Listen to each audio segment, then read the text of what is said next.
Eddakiika ebula 10 zokka okuwera essaawa 4 ez'ekiro ky'olunaku luno olwaleero. Weebale nnyo okuba ng'okyali ku Salt TV. Ekitundu kyaffe kino kyakusatu eky'Omunnyo ku 3 tugenda kuba nga tukitandikira mu disitulikiti y'e Manafwa.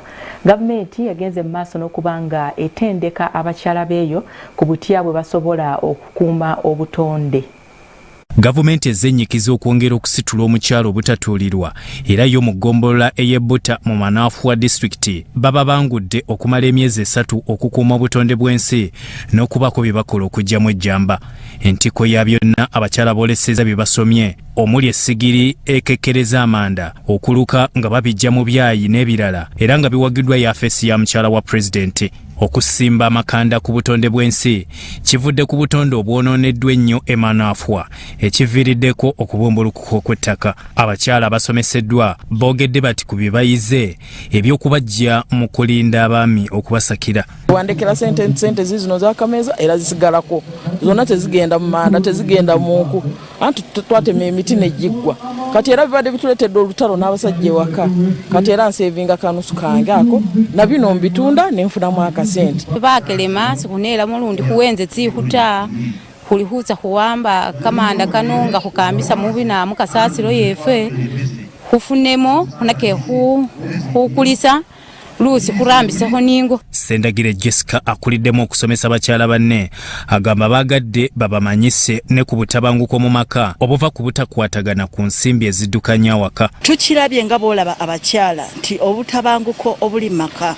businziira nti bwabanga omukyala talina ssente ng'omwami yekka alina ssente. Sometimes you find nti omwami oyo tavaluinga nnyo omukyala. Naye kati abakyala bano tubawa skills zino nga bakozesa ebintu ebibe tolodde nga kasasiro okulaba nga bakola amanda n'amasigiri.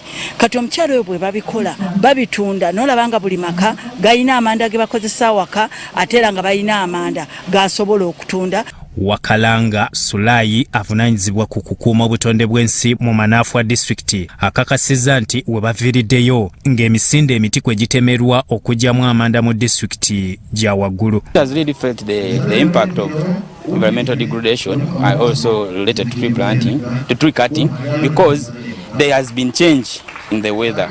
Because even if you go to the community and you ask them, they say that there's increase in the temperature or there's too much rainfall, there's seasonal rainfall, we receive rainfall in what? Ahamada Washaki Aradiso owe Manafwa yebazizza abayafeesi ya First Lady okujjumbira okusitula omukyalo ow'omu byalo n'asaba n'aba district okusigala ku mulamwa gwe gumu.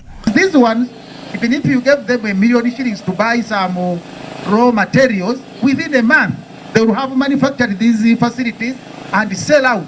They will have got some surplus to be able to pay loans.